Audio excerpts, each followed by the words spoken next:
அண்ணா பல்கலை மாணவி பாலியல் வழக்குல ஞானசேகரனுக்கு உதவியதா திமுக நிர்வாகி சண்முகம் மற்றும் விளம்பர பிரியர் அமைச்சர் பெயர் அடிப்பட்ட நிலையில அந்த பட்டியலில் புதுசா இணைஞ்சு இருக்கிறாரு பல்கலைக்கழக மக்கள் தொடர்பு அதிகாரி நடராஜன். இந்த வழக்கு வெளிச்சத்துக்கு வந்ததுல இருந்து பல குளறுபடிகள், பல கேள்விகள், ஸ்டாலின் அரசுக்கு நீதிமன்றத்தின் குட்டுகள்னு நிறைய நடந்தது.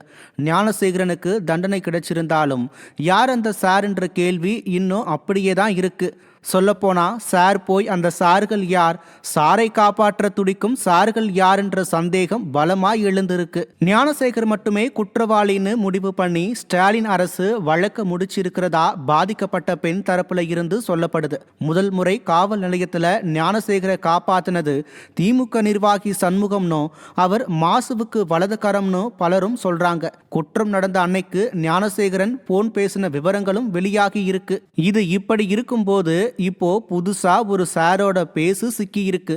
அண்ணா பல்கலைக்கழகத்துல டிரைவரா சேர்ந்து அங்கு விருந்தினர் மாளிகையோட மக்கள் தொடர்பு அதிகாரியா மாறியிருக்கிற நடராஜன் தான் அது. 2006 கருணாநிதி ஆட்சிக்கு வந்தப்போ திமுக அரசு கூட நடராஜன் மிக நெருக்கம்னோ, அந்த நெருக்கம் இப்போ ஸ்டாலின் ஆட்சி வர தொடர்தாகவும் சொல்றாங்க விவரம் தெரிஞ்சவங்க. அந்த தொடர்பு மூலமா தான் ஞானசேகரனை முதல் நாள் போலீஸ் ஸ்டேஷன்ல இருந்து வெளியே கொண்டு வந்து இருக்காராம். பல்கலைக்கழகத்துல இவர் மேல பல பாலியல் புகார்கள் வந்ததாகவும், தன்னோட அதிகாரம் மூலமா அதையெல்லாம் ஆரம்ப கட்டத்திலேயே முடிச்சு விட்டதாகவும் சொல்றாங்க விவரம் தெரிஞ்சவங்க. திமுக வட்ட செயலாளர் சண்முகம் வருமானம் பார்க்க சில மாணவிகளை விஐபிக்கள் கிட்ட கூட்டிட்டு போனதாகவும் அதுக்கு நடராஜனும் உடந்தையினும் சொல்றாங்க.